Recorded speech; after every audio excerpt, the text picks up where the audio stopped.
ମୁଁ ସ୍ୱାଗତ ଜଣାଉଛି ମୋ ଚ୍ୟାନେଲ ତରଫରୁ ଆପଣମାନଙ୍କୁ ଆଜିର ଆଉ ଗୋଟେ ନୂଆ ଟପିକକୁ ନେଇକି ଆୟୁଷ୍ମାନ କାର୍ଡ଼ ବିଷୟରେ ଯେଉଁଟାକି ସମସ୍ତଙ୍କର ପ୍ରାୟ କମେଣ୍ଟ ଥିଲା। ସବୁ ଲୋକ ବି କମେଣ୍ଟ କରି ପଚାରୁଥିଲେ ଯେ ଆୟୁଷ୍ମାନ କାର୍ଡ଼ ଆଗକୁ ମିଳିବ କି ନାହିଁ, ଆଉ ଯଦି ମିଳିବ କେଉଁମାନଙ୍କୁ ମିଳିବ। ସେହି ବିଷୟରେ ଆଜି ଡିସ୍କସନ୍ କରି ଭିଡ଼ିଓଟା ବହୁତ ଇମ୍ପୋର୍ଟାଣ୍ଟ ହେବ। କାହିଁକିନା ଆପଣମାନେ ଜାଣିଥିବେ ଓଡ଼ିଶାର ପ୍ରାୟ ଘର ଘର ଲୋକ ହେଲ୍ଥ କାର୍ଡ଼ ପାଇଁ ମାନେ ଅପେକ୍ଷାରେ ଅଛନ୍ତି। ଯେଉଁମାନଙ୍କୁ ବିଏସ୍କେ କାର୍ଡ଼ ମିଳିଛି ସବୁ ମାନେ ଖବର ଆସୁଛି ବିଏସ୍କେ କାର୍ଡ଼ ବନ୍ଦ ହୋଇଯିବ, ଆୟୁଷ୍ମାନ କାର୍ଡ଼ ଆରମ୍ଭ ହେବ, ସେଥିପାଇଁ ଲୋକ ବହୁତ ଅପେକ୍ଷାରେ ଅଛନ୍ତି। କାହିଁକି ଆପଣ ଜାଣିଥିବେ ଯଦି ଆପଣଙ୍କ ପାଖରେ ଗୋଟେ ହେଲ୍ଥ କାର୍ଡ଼ ଅଛି ବହୁତ ଫ୍ୟାସିଲିଟି ସେଥିରେ ମିଳୁଛି। ସାଧାରଣ ଲୋକ ଯଦି ଗୋଟେ ମେଡ଼ିକାଲ ଯାଉଛି ପ୍ରାୟ 5 ଲକ୍ଷ ପର୍ଯ୍ୟନ୍ତ ଯଦି ସରକାର ଦେଉଛନ୍ତି ତାର ଅସୁବିଧା କିଛି ହେବନି। ଆଉ ଯାହା ପାଖରେ ହେଲ୍ଥ କାର୍ଡ଼ ନାହିଁ ବହୁତ ଲୋକ ହଇରାଣ ହେଉଛନ୍ତି। ତାର ବିଷୟରେ ଆଜି ଡିସ୍କସନ୍ କରିବା, ମାନେ ଆୟୁଷ୍ମାନ କାର୍ଡ଼ ମିଳିବ କି ନାହିଁ, ଯଦି ମିଳିଲା କାହାକୁ ମିଳିବ। ভিডিও পুরা শেষ পর্যন্ত দেখবে। যদি ভিডিও ভাল লাগুଛି গোটে লাইক করবে, অন্যমান সহ খাস করে সেয়ার করবে, অন্যମାନେ ବି ଜାଣିପାରିବେ। দেখ প্রথমত ମୁଁ ଗୋଟେ କଥା କହିଦେଉଛି, ଯେତେବେଳେ ଆମର ନବୀନ ସରକାର ଥିଲେ ସେତେବେଳେ ବାହାର କରିଥିଲେ ବିଏସ୍କେ କାର୍ଡ଼। ତାର ଅପୋଜିଟ୍ ପାର୍ଟି ଥିଲା ବିଜେପି ପାର୍ଟି। ସିଏ ଡିକ୍ଲାରେସନ୍ କରିଥିଲା କ'ଣ ନା ନାଇଁ ଓଡ଼ିଶାର ବିଏସ୍କେ କାର୍ଡ଼ ଭଲ ନୁହଁ, ସେଣ୍ଟର ଯେଉଁ ପ୍ରୋଭାଇଡ଼ କରୁଛି ଆୟୁଷ୍ମାନ ଭାରତ କାର୍ଡ଼ ଭଲ।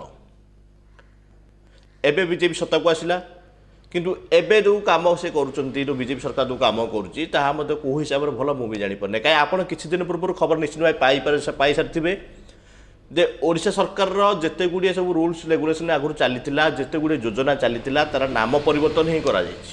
କୌଣସି ବି ସେଥିରେ ଚେଞ୍ଜ ହେଇନାହିଁ। ସେଇଭଳି ଭାବେ ଆପଣ ଜାଣିଥିବେ ଯେଉଁ ଆମର ଥିଲା କ'ଣ ବିଏସ୍କେ କାର୍ଡ଼, ତାର ନାଁ ଚେଞ୍ଜ କରାଯାଇଛି। ନାଁ ଚେଞ୍ଜ କରି ରଖାଯାଇଛି କ'ଣ ଗୋପବନ୍ଧୁ ଜନ ଆରୋଗ୍ୟ ଯୋଜନା। ସରକାରଙ୍କ ସୂଚନା ମୁତାବକ ଆମର ବିଏସ୍କେ କାର୍ଡ଼ ଫାସିଲିଟି ଯେମିତି ମିଳୁଥିଲା ସେମିତି ମିଳିବ।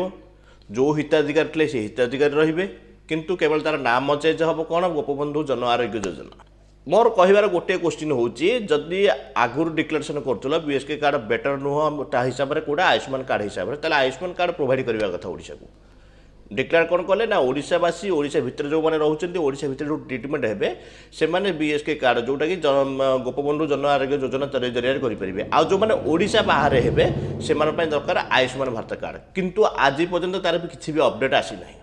ଯଦି ବିଏସ୍କେ କାର୍ଡ଼ ହେଉଛି ଗୋପବନ୍ଧୁ ଜନ ଆରୋଗ୍ୟ ଯୋଜନା, ତାହା କେଉଁମାନଙ୍କର ରହିବ, କେଉଁମାନେ ଆଡ଼୍ ହେବେ ତାର ବି କିଛି ଆସିନାହିଁ।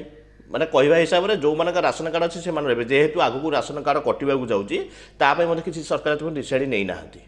ଆଉ ରହିଲା ଓଡ଼ିଶା ବାହାରେ ଯେଉଁମାନେ ଟ୍ରିଟମେଣ୍ଟ ହେବେ ତାଙ୍କ ପାଇଁ ଦରକାର କ'ଣ ଆୟୁଷ୍ମାନ ଭାରତ କାର୍ଡ଼, କିନ୍ତୁ ତା ପାଇଁ ମଧ୍ୟ କିଛି ଅପଡ଼େଟ୍ ଆଣିନାହାନ୍ତି। ହୁଏତ ସରକାର ଏବେ ବହୁତ କମ୍ ଦିନର ସରକାର, ସେମିତି ନୁହଁ ଯେ ଆମେ ଟାର୍ଗେଟ୍ ଦେଇଦେବା ଏତେ ଦିନ ସରକାର ଆଣି କରିଦେବେ, ସେମିତି କିଛି ନୁହଁ। ବହୁତ କଷ୍ଟଲି ହୁଏ କାମ କରିବା ପାଇଁ। କିଛି ଦିନ ଗଲା ପରେ ଆସ୍ତେ ଆସ୍ତେ ସେଟଲମେଣ୍ଟ ହେଲା ପରେ ସବୁ କିଛି ସେ କରିଦେବେ। କିନ୍ତୁ ସମସ୍ତଙ୍କର କ୍ୱେଶ୍ଚିନ୍ ଥିଲା ଆୟୁଷ୍ମାନ ଭାରତ କାର୍ଡ଼, ତାହା ଏତେପର୍ଯ୍ୟନ୍ତ ଆସିନାହିଁ। କିନ୍ତୁ ଦେଖିବେ ପ୍ରତି ଗ୍ରାମରେ ଏବେ ଆୟୁଷ୍ମାନ କାର୍ଡ଼ କରୁଛନ୍ତି। ସେମାନେ କେଉଁ କାର୍ଡ଼ କରୁଛନ୍ତି ଆପଣ ନିଶ୍ଚିତ ଭାବେ ଜାଣିଥିବେ। ଯେଉଁ ଆଭା ହେଲ୍ଥ କାର୍ଡ଼ ବାହାରିଥିଲା ଆମର ଇ ଶ୍ରମ କାର୍ଡ଼ ସମୟରେ, ଯେଉଁଟାକି ଆମେ ଯେଉଁ କାର୍ଡ଼ ଜରିଆରେ ଆମେ ପ୍ରେସ୍କ୍ରିପସନ୍ ଦାୟିତ୍ୱ ରଖିବାକୁ ଥିଲା, ଷ୍ଟୋରେଜ୍ କରିବାକୁ ଥିଲା, ସେଇ କାର୍ଡ଼କୁ ଲୋକ ଆୟୁଷ୍ମାନ କାର୍ଡ଼ କହିକି ଡାଉନଲୋଡ଼ ମାନେ କରୁଛନ୍ତି।